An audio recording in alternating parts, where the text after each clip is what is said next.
Mathematics discussion channel le সকলোকে স্বাগতম জনাইছো মৰমৰ ছাত্ৰ-ছাত্ৰীসকল তোমালোকে এই চেনেলটোৰ ভিডিঅ'সমূহ সম্পূৰ্ণ ভিডিঅ'সমূহ দেখিবলৈ হলে ইউটিউবত ম্যাথমেটিক্স ডিসকাশন বা বুবুল বিপি ক্লাसेस লিখি বুবুল পূজাৰী বুলি লিখি যদি সাৰ্চ কৰা যিকোনো এটা ম্যাথমেটিক্স ডিসকাশন বুবুল পূজাৰী বা বিপি ক্লাसेस বুবুল পূজাৰী বুলি লিখি সাৰ্চ কৰিলে এই চেনেলটোত থকা ভিডিঅ'সমূহ তোমালোকে দেখিবলৈ পাবা যেহেতু আমি ঐচ্ছিক গণিতৰ নৱম মান শ্ৰেণীৰ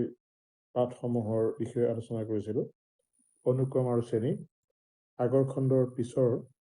কথাখিনি আমি আজি এই পাঠত আলোচনা কৰিম আগৰ খণ্ডটিত আমি 15 নম্বৰ প্ৰশ্নলৈকে আলোচনা কৰিছিলোঁ আজি আমি 16 নম্বৰ প্ৰশ্নৰ পৰা আলোচনা কৰিবলৈ লৈছো 16 নম্বৰ প্ৰশ্নত দিয়া আছে এপিত থকা 6টা সংখ্যাৰ যোগফল 345 আৰু T6 আৰু T1 অৰ্থাৎ 6 নম্বৰ পদটো আৰু 1 নম্বৰ পদটোৰ পাৰ্থক্য 55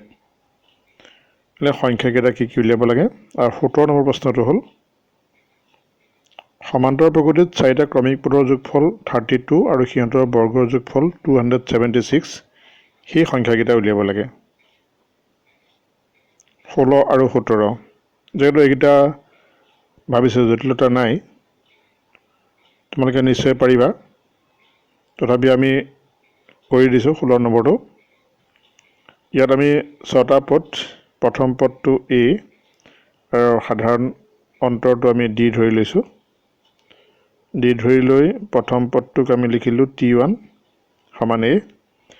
তেনেকৈ আমি t1 ৰ পৰা t5 লৈকে লিখিছো সংখ্যাকেইটা অৰ্থাৎ 6 নম্বৰ পদটোত t4 t5 আৰু t6 টো হ'ব a plus 5d ইয়াৰ যোগফল যেহেতু দিয়া আছে 345 আমি যোগফলৰ সূত্ৰ পাতিছো এফালে 6/2 twice a plus 6 minus 1 into d তাৰ পৰা আমি এটা সমীকৰণ উলিয়ালো twice a plus 5d is equal 115 এটো কেনেকৈ লৈছো নিশ্চয় গম পাইছা তাৰ পিছতে দিয়া আছে t6 minus t1 তাত t6 ৰ মান আমি যেহেতু পালো a plus 6 minus 1 into d minus a t1 মান হল a d মানটো তাৰ পৰা আমি 55 পাতিলো আৰু তাৰ পৰা আমি d মানটো উলিয়ালো এই d ৰ মানটো আমি প্ৰথমতে পোৱা যেটো 1 নম্বৰ সমীকৰণ এক নম্বৰ সমীকৰণত বহাই দিলে এই মানটো পাম আমি 30 যদি আমি a মান উলিয়াব পাৰো a মান পালো d মান পালো তেতিয়া হলে আমি পদ কেইটা নিশ্চয় উলিয়াব পাৰিম তে প্ৰথম পদটো হ'ব 30 আৰু তাৰ পিছত d টো যোগ কৰি গৈ থাকিব লাগিব অৰ্থাৎ 11 যোগ কৰিব লাগিব 41 হ'ব 41 ৰ লগত আকৌ 11 যোগ কৰিব লাগিব 52 হ'ব এনেকৈ আমি উলিয়াব পাৰিম গতিকে a আৰু d মানটো উলিয়াই ললে অৰ্থাৎ d মানটো আৰু a মানটো উলিয়াই লব পাৰিলে আমি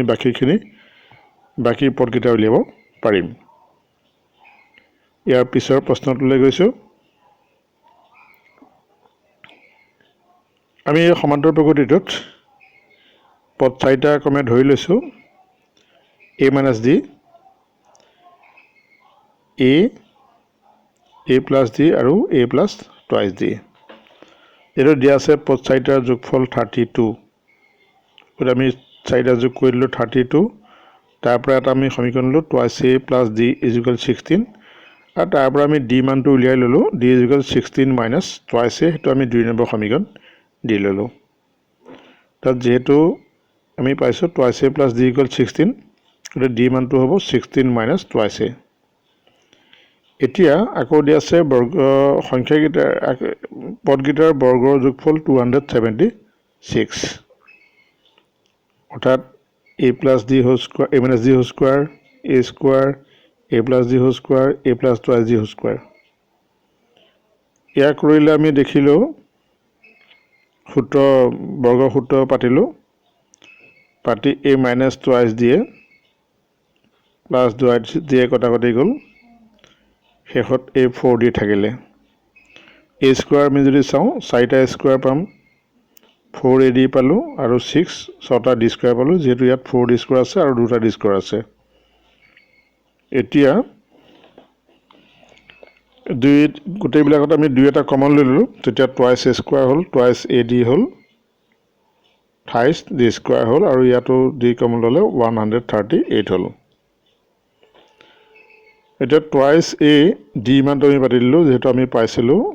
d 16 মানে টুৱাইস a ইয়াতো d মান পাতি দিলো পটাৰ পিছত আমি সৰল কৰিলো সৰল কৰাৰ পিছত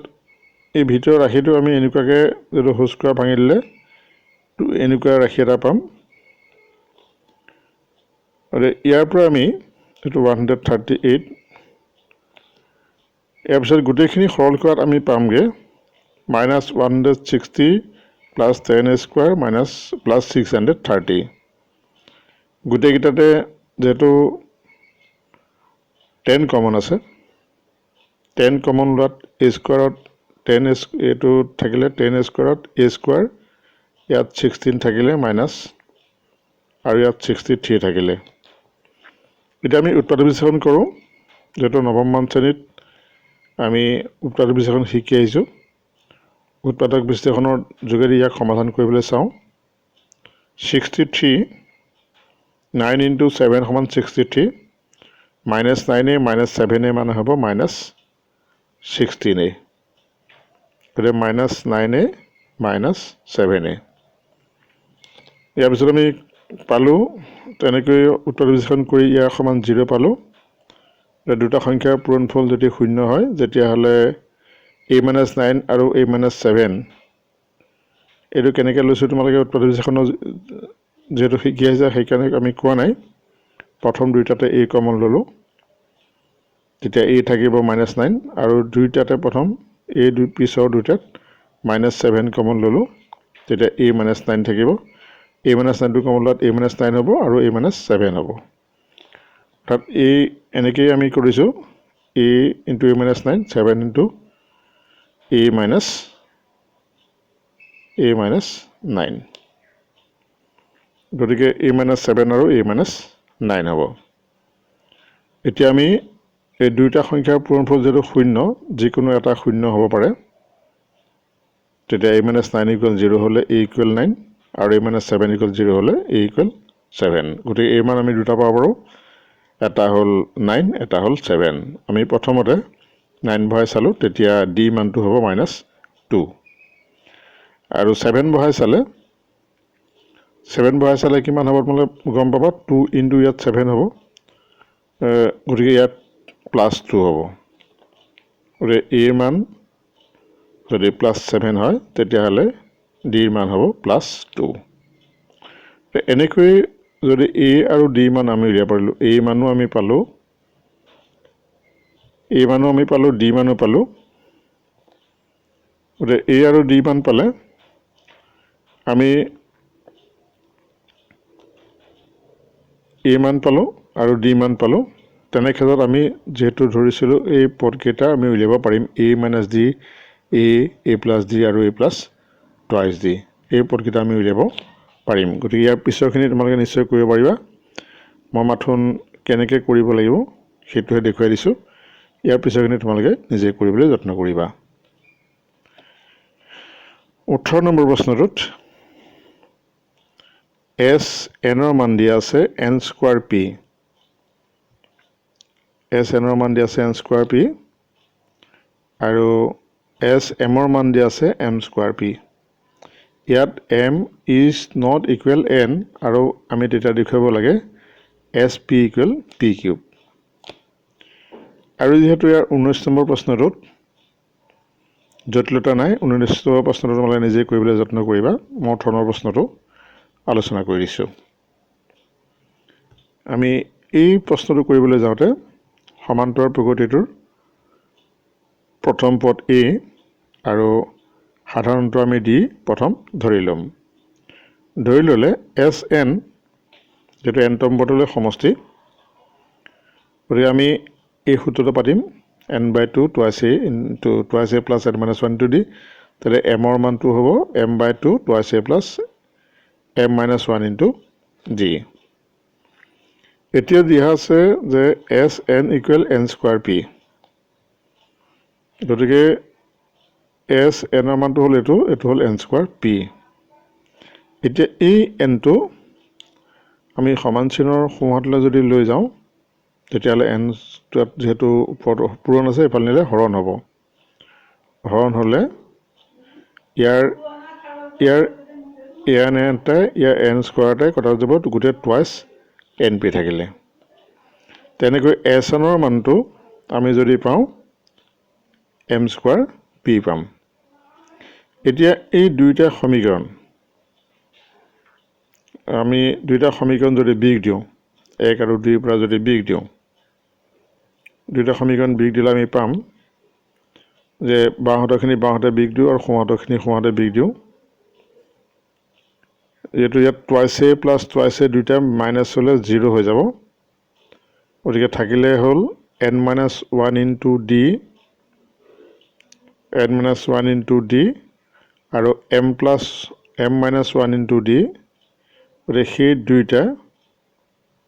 বিগফল into d equal twice p m minus n যেহেতু p টো দুইটাতে কমন আছে গতিকে আমি d মানটো উলিয়াব পাৰিলো ইয়াৰ পৰা যদি আমি d মান উলিয়াও d মানটো হ'ব যেহেতু ইয়াত একেটা ৰাশি n minus m কটাকটি যাব গতিকে d মানটো হ'ব twice p এটা আমি m ৰ d মানটো উলিয়াব পাৰিলো d মানটো হ'ব twice p এতিয়া 1 নম্বৰ প্ৰশ্নটোত 1 নম্বৰ সমীকৰণটোত d মানটো আমি যদি বহাই দিওঁ twice p বহাই দিওঁ তেতিয়া তাৰ পিছত আমি সৰল কৰো n minus 1 into p ইয়াৰ আমি twice p বহাই দিলো দুইটাতে twice p যেটো কমন ললো তেতিয়া n minus n plus 1 থাকিব গতিকে a ইকুয়াল আমি পামগে p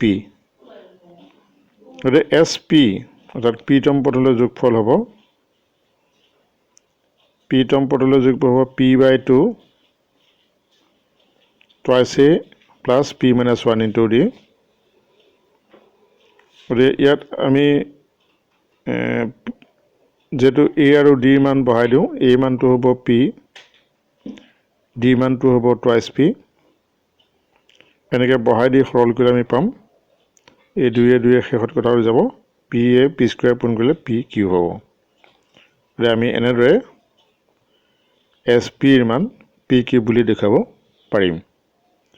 মানে সৰল কৰাটো নিশ্চয় কৰিব পাৰিবা সৰল কৰাটো জটিলতা নাই